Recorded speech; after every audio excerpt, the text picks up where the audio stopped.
Hey everybody, it is Marley K. I just wanted to come drop in and drop a few gems on you for the week.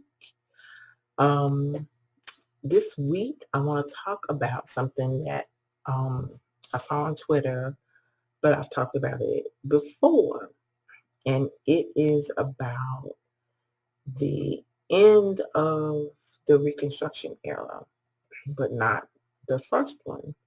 This one that we are actually living through.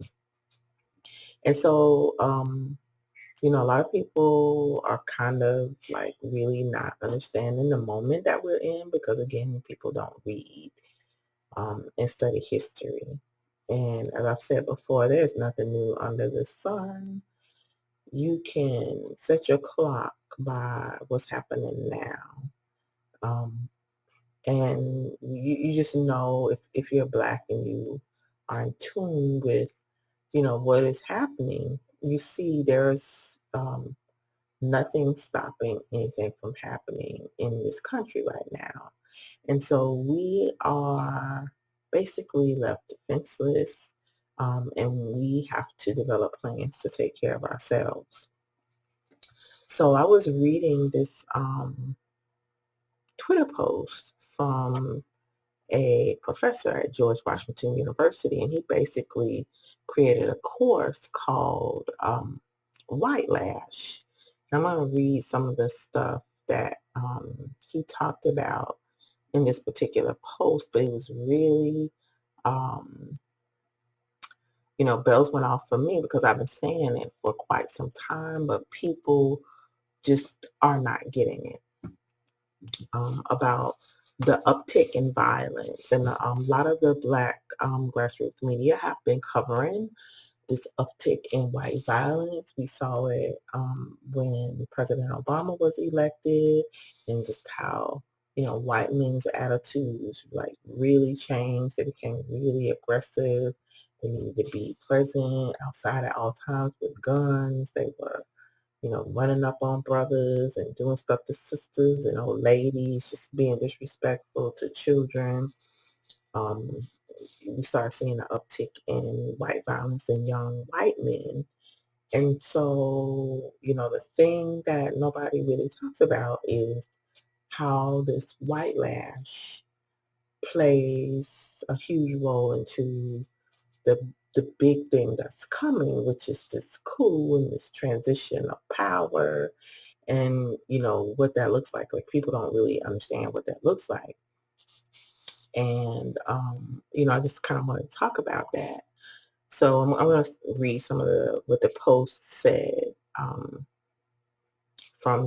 the professor's name is Dr. William Horn. He, like I said, teaches at George Washington University in the history department, and I will put a link to the post in in the description for this video so that you can also look at it, check out his credentials, and ask questions if you have any questions. But again, I suggest that everybody studies the end of the Reconstruction era. Study Red Summer, study, what happened to Tulsa, Oklahoma, Wilmington, North Carolina, the first and only successful insurrection in American history, and just study what happens when white people are allowed to be violent, gather, be aggressive. It's not, it's just not what we think it's going to be. We've never lived this, and so we're going to go through some things and see some things that we've never seen before. So Dr. Horn says, last week during our last session of my White Backlash graduate course, my students asked me if I thought the U.S. would descend into civil war during the next decade.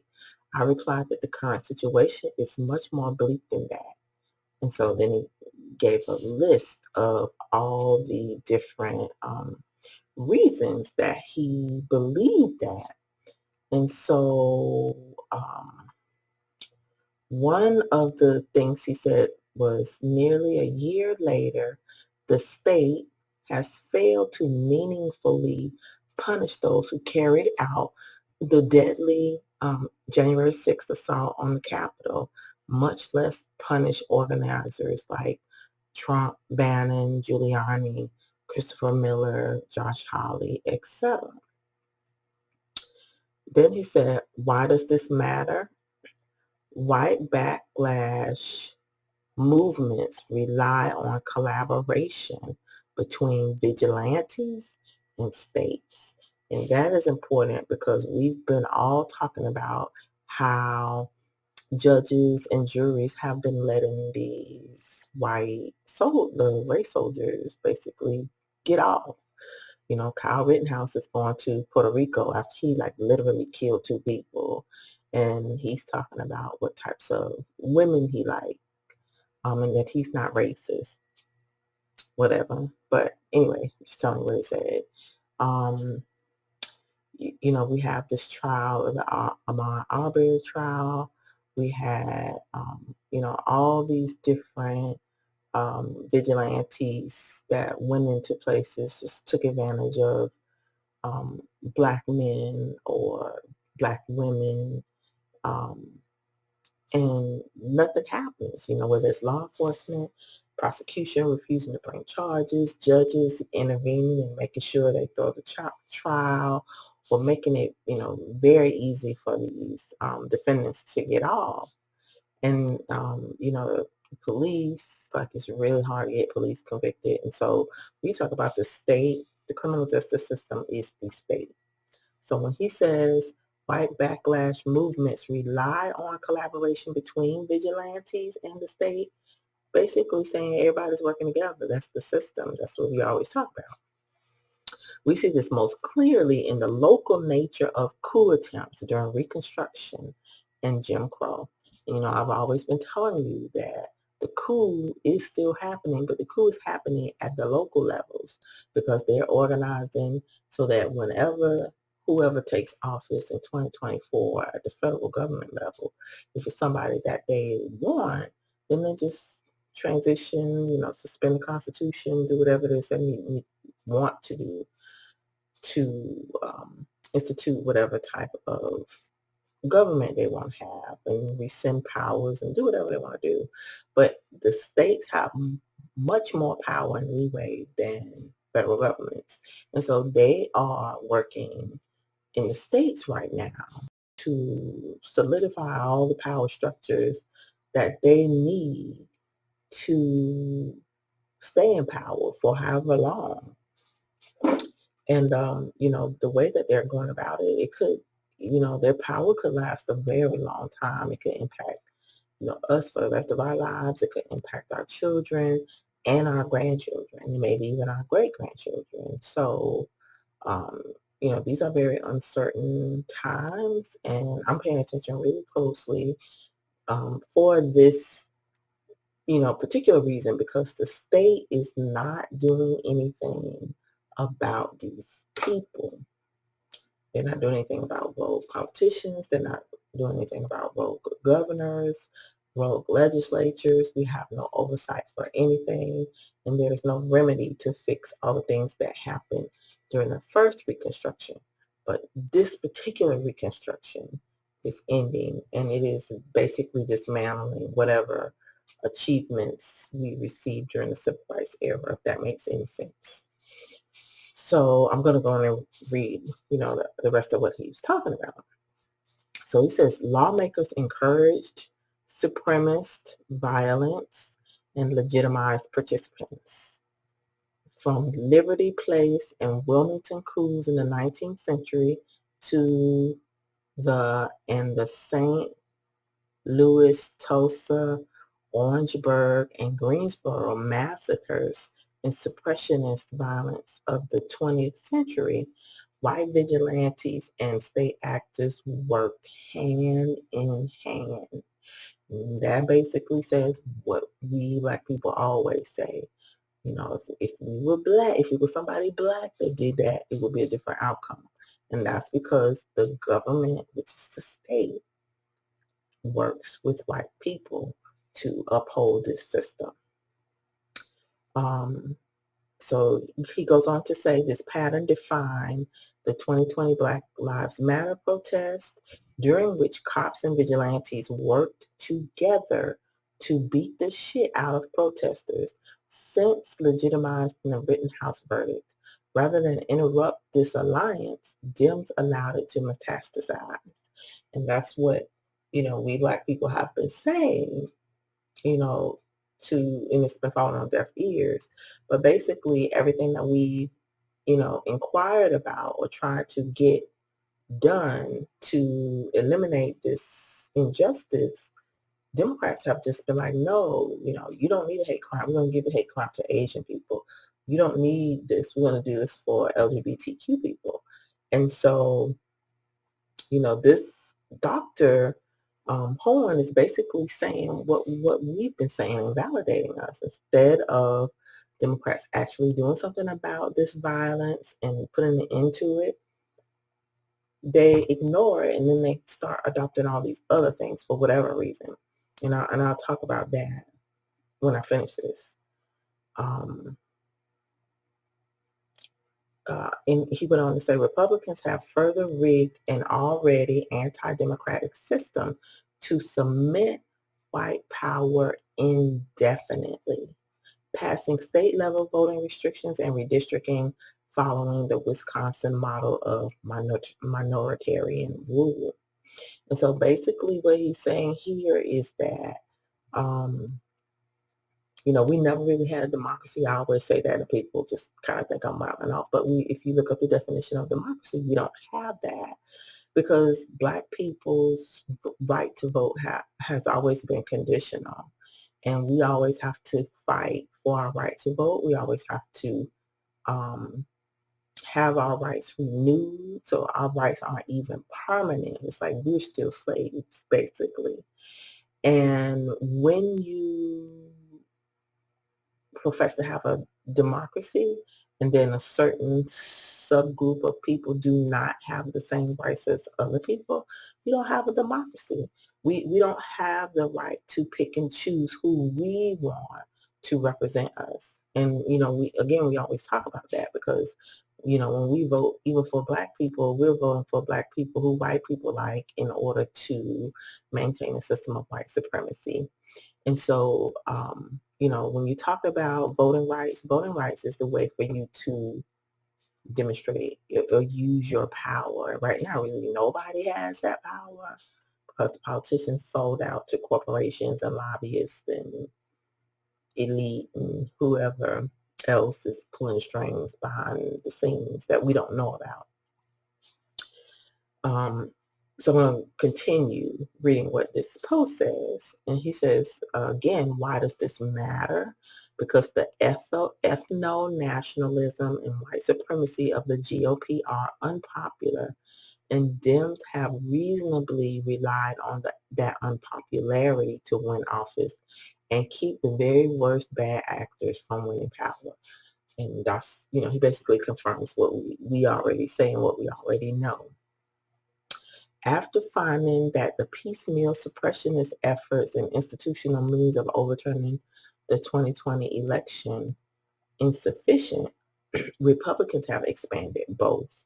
And so basically what he's talking about is the way that Republicans have come in. They are right now gerrymandering districts, stripping power from Democratic representatives, because a lot of the states, in fact, most of the country is a red state. So, when you look at the map of how states tend to lead, or their state leadership, they may have a Republican governor and a Republican legislature. So, when you talk about those states not having, voting rights, or enacting laws that harm us, it's a lot of them. So he says Republicans passed voter restrictions in 19 states like Georgia and Texas, making it harder to vote, white pursuing reforms, and making it easier to toss out results in which Dems win. And so basically what he's saying here is that in a lot of states, if you haven't been paying attention to what's happening in the states, is that a lot of states enacted after the 2020 election laws where they can call into question um, voter decisions. So say if people in Atlanta or a heavily minority area voted a certain way and whoever's in power decides that they don't like that. But now it's illegal for them to actually get rid of your vote. And while these laws are being challenged by ACLU, the NAACP, and some other civil rights groups, because the process takes so long, it is not even clear whether or not these will have moved through the court prior to November 2022. So if they haven't, that means, it may not stand. But, in the meantime, it's a state law. They can just kind of do whatever they want to do and then be in violation of the law because that's kind of how they are rolling now. They're rolling lawlessly. And so we have to pay attention to what is happening at the state level because we can't, we that's the only power we have. We live in states. We're looking at federal government for assistance, but they're not giving us their support because they don't give a shit. I mean, I'm just telling you. And again, we'll talk about that afterwards. I don't want to get too deep into it. So it says Republicans have passed, voter restrictions in 19 states. That's a lot out of 50 states. And, they're not done. So you got 19 states.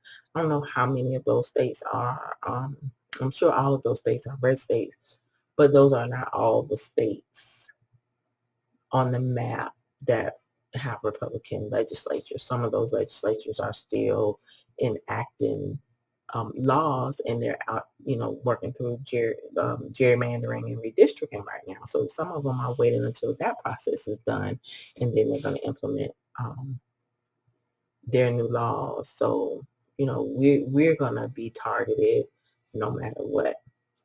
And then says, he goes on to say, at the very same time, Republicans passed bills in 36 states, making it easier to arrest and run over protesters, which would be Dems' only recourse following GOP suppression and election rigging.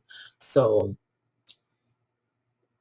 if voters vote a certain way and our votes are changed or whatever, if we try to protest, 36 states have enacted laws where either they can run over us with cars and trucks, citizens can shoot us and arrest us, police can arrest us.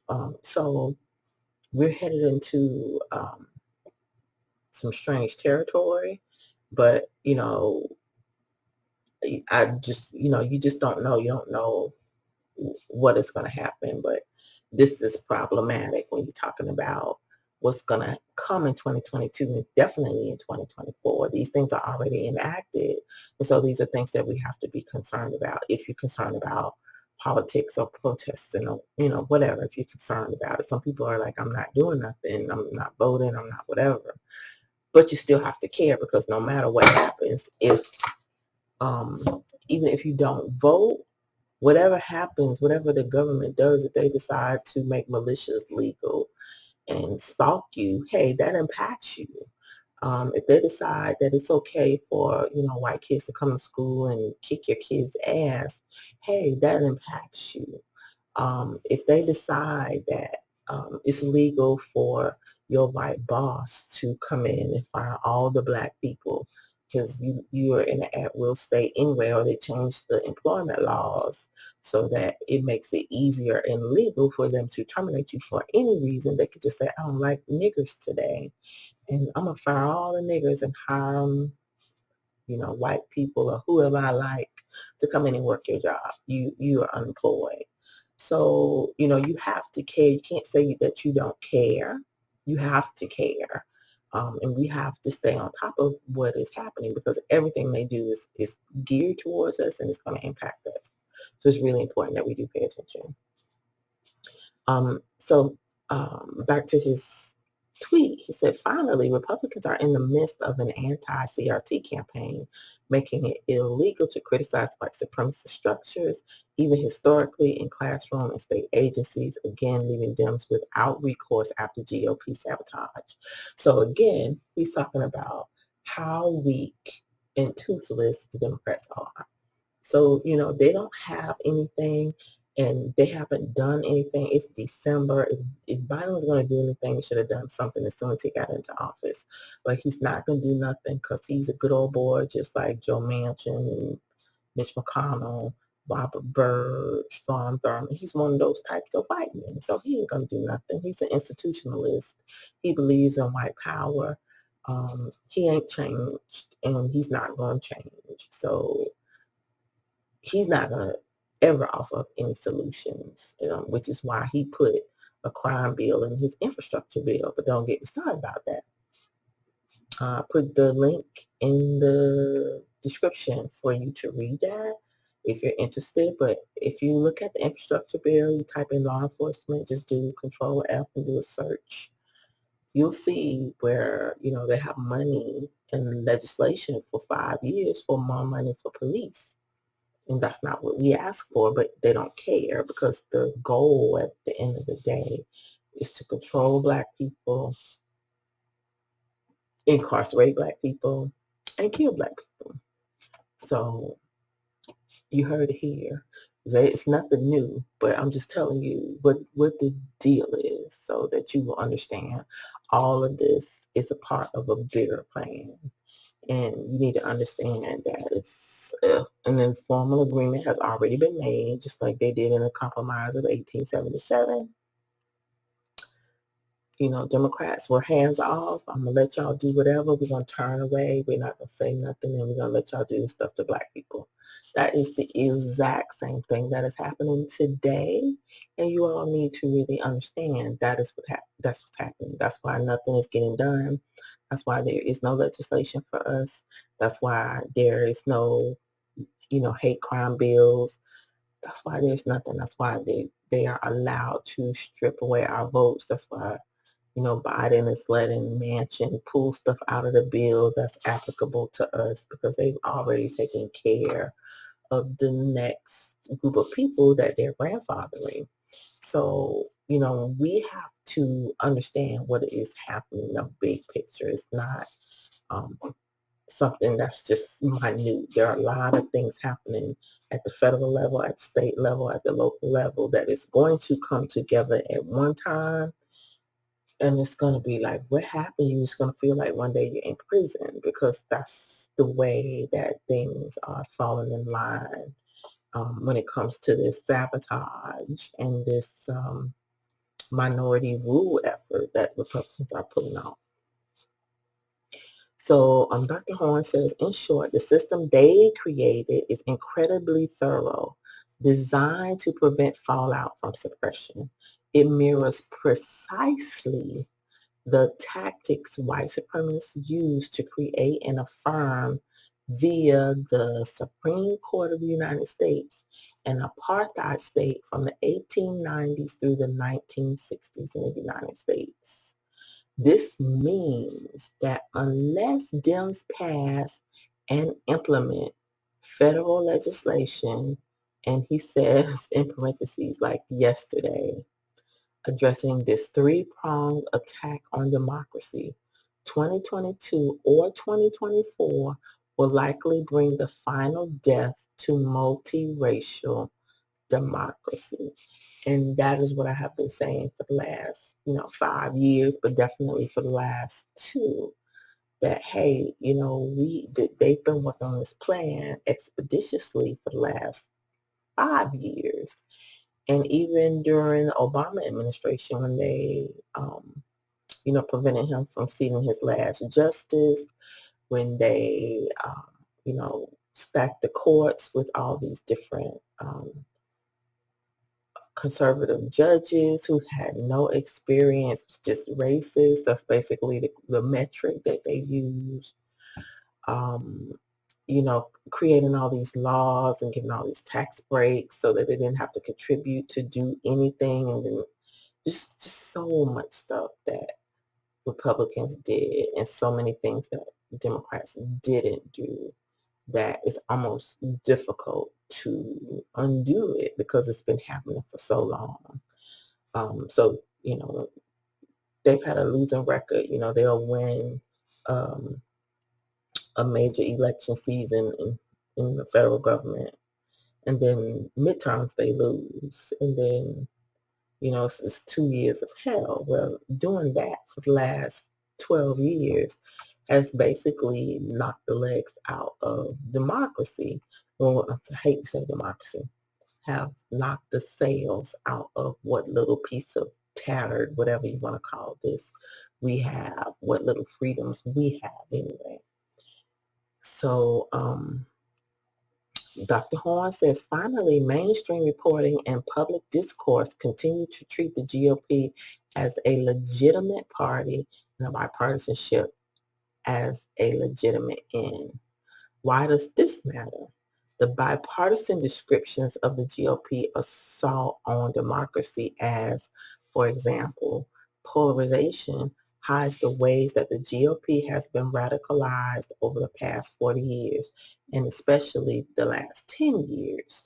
And, again, I talk about how the GOP changed. It's like the night Obama was elected.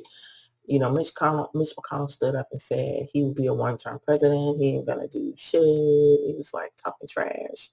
Like he meant that. And I don't think black people or white people who claim to be liberals or progressive really understood what he was saying. When that man said that, I was sitting watching TV. I was like, oh boy, we're gonna be in for it. It's getting ready to be a rough ride. Well, he lived up to whatever he said he was going to do. He did his part in obstructing. Um, and Democrats didn't do anything. They did what they always do. They point and say, this one is worse than us. Well, you can't do that now because the worst than is you. And so who you going to blame? You can't blame the Republicans when you have power.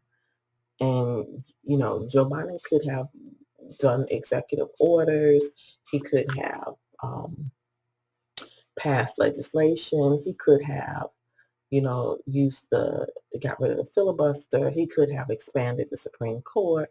He could have done a lot of things. And even though if he's expanded the Supreme Court, the justice would have had to go through hearings and probably wouldn't have been seated.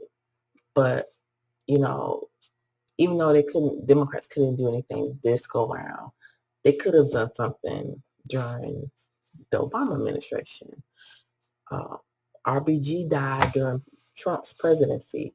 Well, if she had retired with her little racist self when people were trying to get her to retire, we wouldn't have this problem. But she was like, you ain't gonna tell me what to do, and then she dies, and so she left everybody hanging, and she didn't care. She just wanted to work and be, privileged and have the power. Well, this is where we are now, and that's a whole other um, white power story and white feminism story that is not talked about enough. But people don't want to talk about how all these things, played a role in getting us here. Like nobody took into consideration us and how this would impact Black people. And so now you're hearing this, oh, we got to get Black people, together. You see, Kamala Harris had a meeting with Black women, maybe yesterday, maybe 2 days ago, because they know that if they lose us, they're gonna lose. They're gonna lose anyway. But just for the sake of understanding the significance of the moment, they are doing everything they can to try to bring us back into the fold. People's eyes are open now. This is not a new occurrence, and people are tired. So people are not going to keep supporting a party that doesn't support them, especially when our lives are on the line, like literally now. So, Dr. Horn says refusing to acknowledge GOP radicalization, not to mention the proliferation of online right-wing misinformation, makes it difficult for most Americans to understand the causes of our current crisis. Historically, the most violent white supremacist backlashes occurred in response to multiracial organizing, like we saw in 2020, that led to mainstream and centrist forces to align with white reactionaries in the name of civility. We see that clearly during Reconstruction, Jim Crow, Red Summer, and massive resistance, during which white vigilante and state forces meted out mass violence while white elites found new ways to rig the system. And that's what's happening now. So while we're in pandemic and we going through political chaos, the rich people going to the moon and having meetings, the World Economic Forum is meeting, this group is meeting and that group is meeting, having all these meetings about what they're going to do to us or how they're going to try to, maintain this system or create a new system or fix this thing so we can go back to the way things were. And a lot of people are disillusioned, but authoritarianism is not the answer either, because that is a form of white supremacy that is not going to be good for us. And so we should be concerned. This next section is hitting Joe Biden upside the head, kicking him up the butt and everything. So Dr. Horn says this white moderatism seeks power in preserving or re-establishing a white consensus politics by undermining critique of the bipartisan white consensus as inherently illegitimate. A much longer thread on that dynamic here, but the nutshell is that from legacy to social media, our information networks are owned and operated by those literally invested in the white consensus, like we already know. Perhaps Dems and legacy media simply haven't learned the lessons of the last 4 years or whatever, maybe. But the behavior fits a specific pattern of historic white backlashes that put those outside the white consensus in mortal danger. So I'm telling you, based on the history of white people, because they don't change based on their history, we are in danger. And y'all need to understand that. I don't keep waving the flag and saying, hey, I'm not saying this because, I just like to raise hell and make people scared. Like, I'm literally telling you, and I've been telling you, that this is not a good time for us. And that's why I keep, drilling. Get your houses in order. Get your stuff to protect your home. Be prepared to feed yourselves. If you have extra money, take your extra money and buy things that you're going to need in your house to stay in your house. Have you a bug out bag so you can prepare if you need to leave. You should be prepared to stay in the woods, and I don't know if you have read history, but like in Tulsa and in Orangeburg and Wilmington, in a lot of places, when these white mobs come through, they burn houses, they drag people out, they rape women, they kill children, they kill men. People have to flee and leave everything they have. And if you have to flee, are you prepared to flee? Like, do you have, what does that look like? Are you ready to pick up? Are you going to stay in your house and let them come kill you? Are you going to, have a safe place to go? Do you have a plan if you need to leave to go out of the state? Do you have money to travel? Do you have like resources set aside? Do you have a network? Like these are the things that we need to be thinking about because this is coming. There's no, I'm going to worry about it tomorrow. I'm going to turn on my TV and watch the Real Housewives or um, some junk TV or scroll on social media. You better use this time to figure out how in the hell you are going to survive white lash because white lash is coming. This white lash that we're going through now is a dress rehearsal for the real white lash when it comes. And that's the best way I can tell you. There is nobody coming to save you. Um, Probably after Christmas, you're going to start seeing politicians resign. All these old people that's in Congress and fucked up every damn thing, they are going to resign. They're not going to stay in office. They're not going to run because they know they're going to lose. They know they don't have support of the black community because they haven't done anything to earn our support. And so everybody's going to cut their ties and run. But hey, they're rich. They're going to get a lifetime salary. The other thing is they know history. And when, um, during the coup or after the coup, during and after the coup in Wilmington, North Carolina, they ran people out of office. It was a multiracial fusion political structure. They ran both white and black people out of town.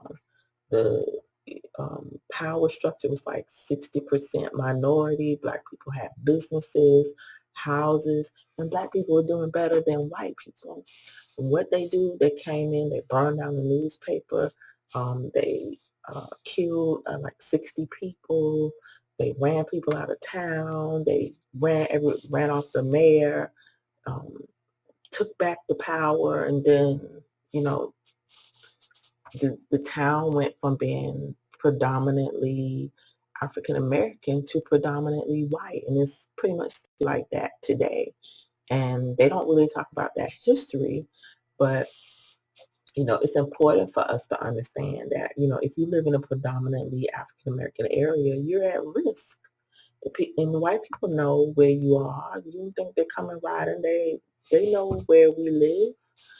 If you live in an urban city, you know, you don't just have to worry about white supremacists in the Klan. Hey, the police are the Klan. The firemen are the Klan. The first responders are the Klan. Your county council and city council people, the Klan. Proud Boys, one percenters, whatever you want to call them, racists, white supremacists. They're everywhere. You got whole, city councils on the West Coast that are nothing but Proud Boys. um, how do you compete with that? You cannot compete with that. And so we all need to be prepared for what is coming down the pipe. So to close out, Dr. Horn says civil wars are miserable and horribly deadly, but they usually carry the potential for a better, more equitable future. Unless we change course dramatically and right away, the current white backlash leaves little room for hope. And that's how he ends it. So he recommends the book by Carol Anderson, White Rage. We don't need that because I feel like if you're black, you lived in America, I'm damn near 50. I know all about white rage, so I don't need that. My daddy knows about white rage. I'm not buying that book. My grandma know about white rage and my great grandmamas. So I don't need a book about white rage. I need something for, what's the solution to white rage? Because we already know about it. We experience it pretty much most of our lives from you know, little children in elementary school till we die in healthcare system, in the education system, at work, in the legal system, with taxes in your local, state, federal government. We know about white rage, so we don't need any book. We don't need to read a book about white rage. We know about white rage and white lash, white backlash. What we need are solutions and protections, and those are the things that we're not getting. So we don't need to read nothing.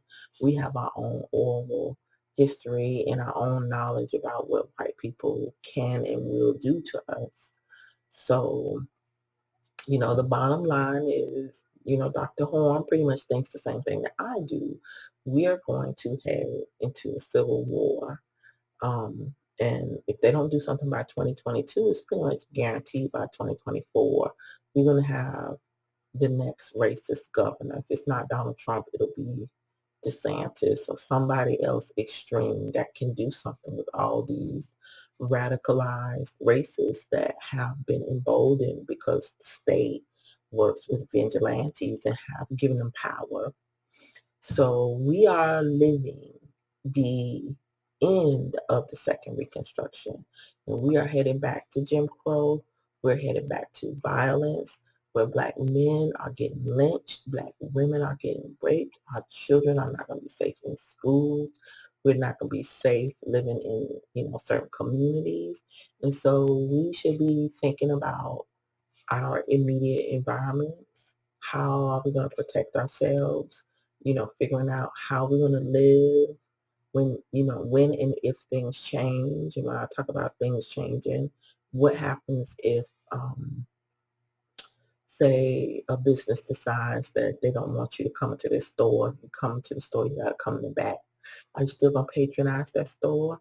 Is it the only store in your community? Are you prepared to go someplace else and shop where you'll be treated like a human, not subhuman?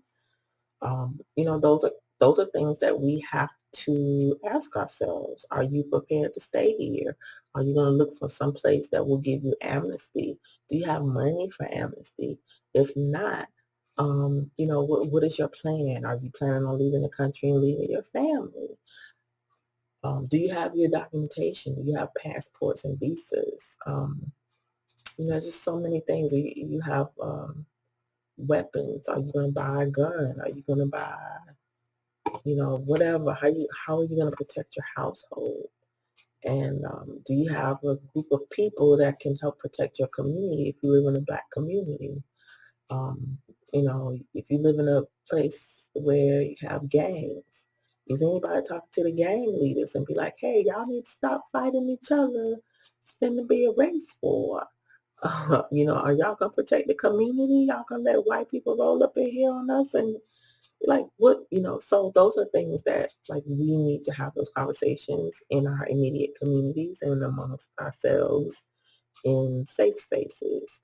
But I just want to talk to you tonight about, how serious this is. People are going to the holidays and everybody's tired of the pandemic and we are restless. We kind of, lulled into this false sense of security because we believe that, you know, nothing is going to happen.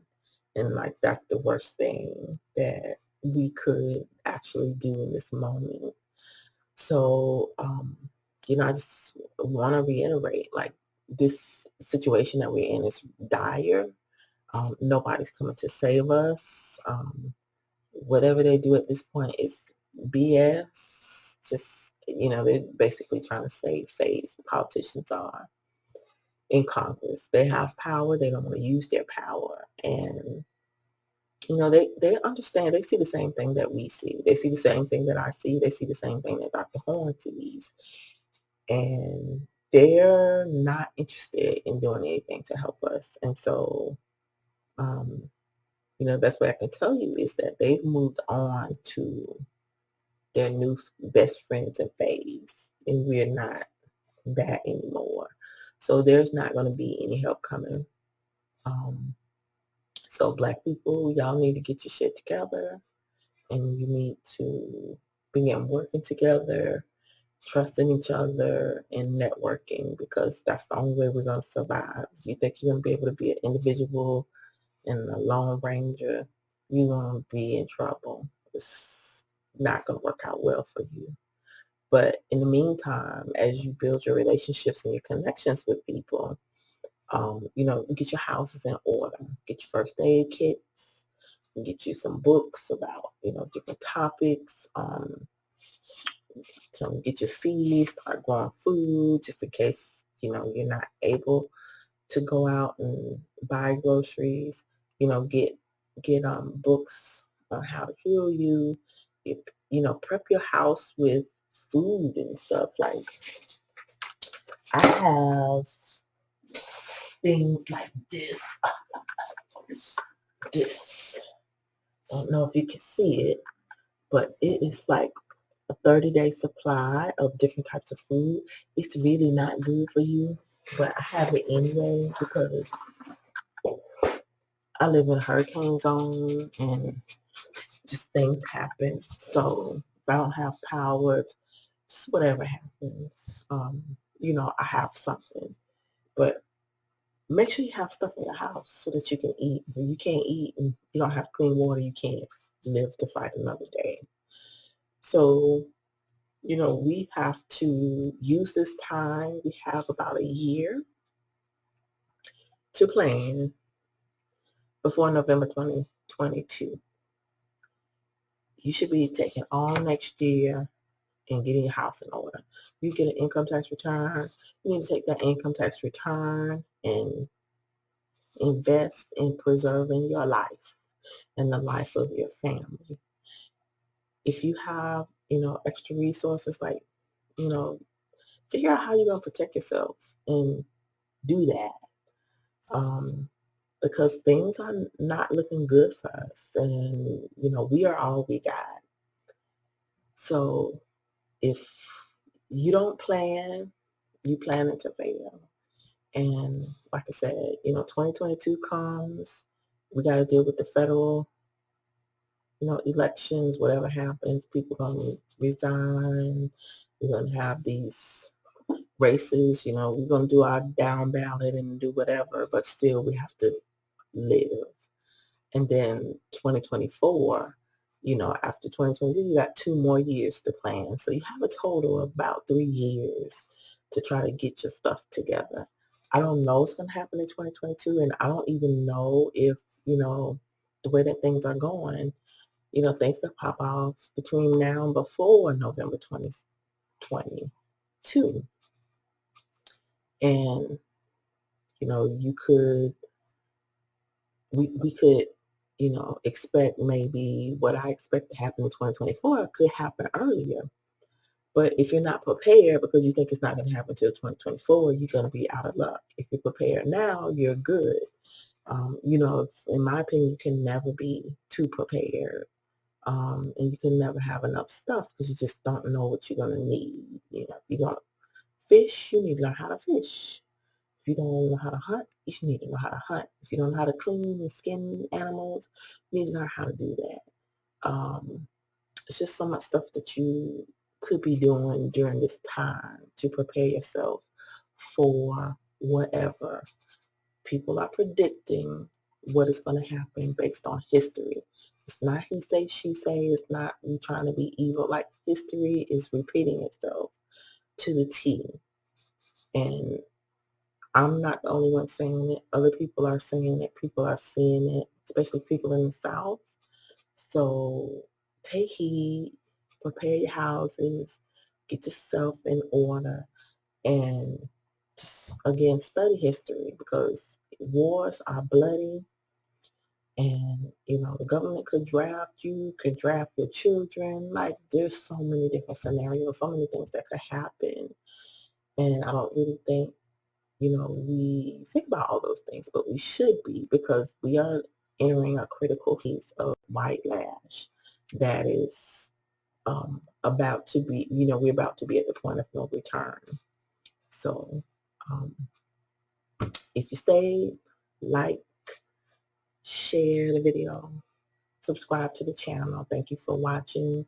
I appreciate your support. I just wanted to come talk to you about what's going on. And I know the holidays are coming up. Everybody's all excited and, ready to celebrate. But we don't really have much to celebrate. We have a lot of things to be concerned about. And so I want us to not be distracted because the dominant society is telling us, hey, everything's okay. Everything ain't okay. It's not okay. And we can't be distracted by more lies. So take care of yourselves, wear your mask, take your vitamins, detox, try to take care of your body, use your mind to preserve your life. Because right now, if you're like me, you're kind of like the risk management person of your family. That's kind of what I do. And if you're that person for your family, you can spend a lot of time doing that over the next year or so. But if you're not that person, you need to become that person because, when things get tough, people not going to have time to hold your hand. Like I'm preaching to you now, but when things get tough, they may turn off our internet. We don't have ways to communicate. At least you have had time to prepare, get your knowledge, get your books, get, whatever resources you need to sustain yourself and do that. But you cannot do that at the last minute. Like it takes years to get all the stuff that you need to make it during, transition. And I don't know if you're paying attention to what's happening all over the globe, but like every corner of the earth is experiencing something because of America primarily. But people are suffering. And if you're not prepared while you have something, when you don't have, it's too late. Like when you don't have, nobody else has either. And you don't want to be caught up in a situation where you didn't prepare. You have to, you know, beg people when people were warning you. You took things for granted, or you moved slow, or maybe you thought you had more time. You took money to do something that was frivolous and unnecessary. And you could use that money to take care of your home, take care of your family, and get things in order to protect yourself. So develop those plans. Get your homes in order because you know like Dr. Horn says, civil wars are miserable and horrible and deadly. And that is what you need to know. We are getting ready to embark on some difficult times, but we can make it if we get on one accord and do what our ancestors did. Those who don't plan, they're probably not going to make it. But if you listen and if you plan, people are out here warning, hey, this is the problem. We're getting ready to get into something and we are going to be directly impacted. So don't underestimate um, this moment because this moment is significant. Like, I can't explain to you how significant it is, but it's a big deal. So take care. Love y'all. Thank y'all for hanging in there with me. I'm not trying to waste your time, but I just want to explain to you and talk to you, about what's going on. So I'm going to put all the links to everything in the description of the video. And please make sure you read it. Again, like the video, share it, subscribe it. Subscribe to the channel. And, just pay attention to what's happening. There's a lot of things happening in the news. And, in a couple of weeks, I'm getting ready to start talking to you about food and different other things that's going on, with other things that I don't want to talk about in this video. There's just a lot of things going on, and you got to kind of keep your head on a swivel because it's happening really fast.